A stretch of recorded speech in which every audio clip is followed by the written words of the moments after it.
Bonjour à tous, bonjour ou bien bonsoir, ça dépend où vous êtes.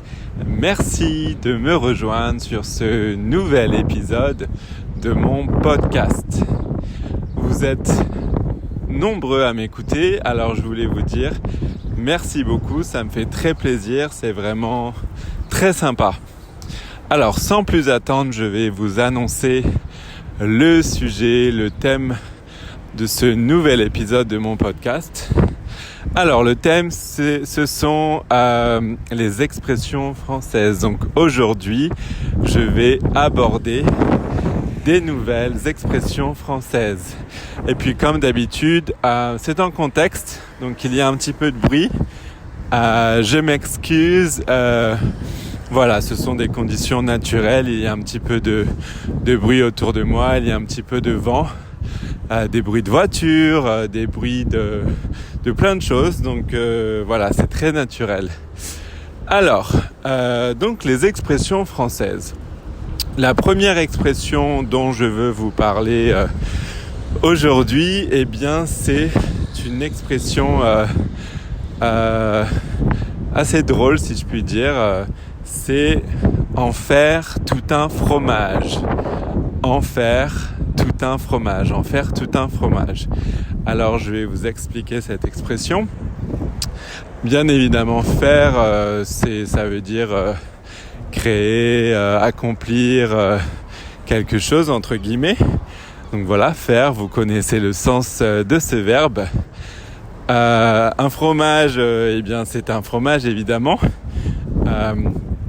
Un fromage comme la chose qui se mange, le fromage dont raffolent les Français et puis tout le monde d'ailleurs, beaucoup de gens en tout cas. Alors si on prend l'expression, si on la traduit de façon littérale, ça veut pas dire grand chose, mais en fait en faire tout un fromage, on pourrait remplacer tout un fromage par toute une histoire. En faire toute une histoire. C'est-à-dire pas un petit peu comme en rajouter, pas exagérer, mais presque il y a cette idée d'exagération, d'en faire toute une histoire, de vraiment passer beaucoup de temps dessus, d'amplifier les choses, de ne pas cesser d'en parler. Voilà, il y a vraiment cette idée on passe pas à autre chose, on en fait tout un fromage. Par exemple, je sais pas, je vous donne un exemple. Si je suis dans une boulangerie et que je suis arrivé avant tout le monde et que la personne qui arrive après moi me passe devant et commande sa baguette avant moi, eh bien si j'en fais tout un fromage, c'est que je ne suis pas content, je dis à cette personne qu'elle aurait dû attendre, que c'est inadmissible, que ce n'est pas respectueux, que ce n'est pas poli. Voilà, je ne m'arrête pas et j'en fais tout un fromage, j'en fais toute une histoire. Voilà pour le sens de cette expression. Une autre expression assez rigolote, en tout cas je trouve qu'elle est assez rigolote, c'est rouler dans la farine. Rouler dans la farine. Donc rouler dans la farine. La farine, c'est toujours, on est toujours dans le champ lexical de la cuisine, des ingrédients, etc. Donc la farine, c'est ce qui sert à faire un gâteau, par exemple, de la farine, ou à faire des crêpes, par exemple. Dans la recette des crêpes, on utilise de la farine. Donc rouler, c'est cette idée d'enrouler. Par exemple, une voiture qui roule, elle roule parce que je sais pas comment expliquer, c'est un mauvais exemple je pense, mais rouler, c'est cette idée de rouler dans la farine. J'arrive pas à l'expliquer, c'est assez compliqué. Enfin, c'est pas compliqué, mais j'arrive pas à l'expliquer maintenant tout de suite. Rouler, c'est cette idée comme un ballon qui roule, par exemple. voilà, il fait des tours sur lui-même, des cercles, des ronds sur lui-même, et il roule. Donc rouler dans la farine, c'est vraiment mettre dans la farine et voilà, donc vraiment faire en sorte que l'objet, par exemple, qu'on met dans la farine soit rempli de farine. Voilà, donc pour le sens littéral ne veut rien dire, ça veut dire quelque chose, mais c'est loin du sens qu'a l'expression. Donc rouler dans la farine, on pourrait dire que c'est arnaquer. Voilà, une explication de cette expression serait arnaquer. Donc exemple en contexte, je sais pas moi, je vais je commande quelque chose à un particulier, par exemple en ligne, je paye en ligne, je commande par exemple un nouveau micro-ondes, je paye en avance et le micro-ondes n'arrive jamais, la personne à qui j'ai acheté le micro-ondes ne l'envoie jamais, eh bien je peux dire que cette personne m'a roulé dans la farine, cette personne m'a arnaqué, cette personne m'a fait croire qu'elle allait m'envoyer un nouveau micro-ondes en échange d'argent et ce n'est pas arrivé, ce n'était pas le cas. Cette personne m'a fait croire des choses, elle m'a roulé dans la farine. Voilà, c'est un petit peu le sens de cette expression. Une autre expression, c'est mettre son grain de sel. Mettre son grain de sel. Alors mettre, c'est le verbe, bien entendu. Mettre, c'est un petit peu cette idée de poser, d'ajouter, d'inclure. Si je dis par exemple, s'il te plaît, est-ce que tu peux mettre la table ? C'est est-ce que tu peux dresser la table ? Est-ce que tu peux apporter les couverts sur la table, les mettre sur la table ? Donc mettre son grain de sel.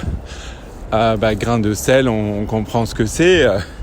Le sel, voilà, on est toujours un petit peu dans le champ lexical de la cuisine. Donc le sel et grain de sel, c'est un grain de sel. Donc voilà, donc on peut trouver plein de grains de sel, comme des grains de sable par exemple. Donc mettre son grain de sel, c'est un petit peu s'immiscer dans quelque chose, s'immiscer dans une conversation par exemple. Exemple en contexte, si je suis au travail en train de parler avec mon collègue, je parle d'un projet professionnel, par exemple, je donne mon avis, je donne les points sur lesquels je suis d'accord, les points sur lesquels je ne suis pas d'accord, et mon collègue, un autre collègue, arrive en plein milieu de la conversation et commence comme ça à expliquer ce qu'il en pense. Par exemple, s'il commence à expliquer ce qu'il n'aime pas ou les points sur lesquels il est en désaccord à propos du projet, eh bien on peut dire qu'il est en train de mettre son grain de sel. Il est en train de s'immiscer dans la conversation. Voilà pour cette expression. Une autre expression assez rigolote, toujours un petit peu dans le champ lexical de la cuisine, de la nourriture, des ingrédients, etc. C'est soupe au lait. Soupe au lait.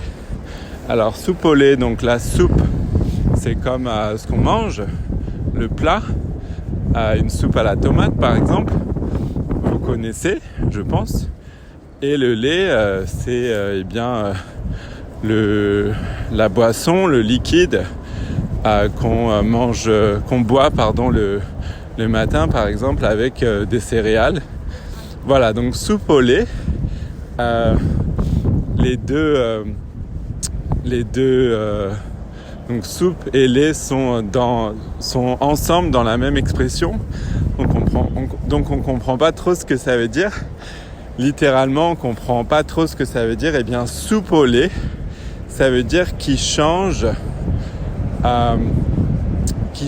de caractère, qui change de caractère, d'émotion, mais de façon plutôt rapide, pas lente.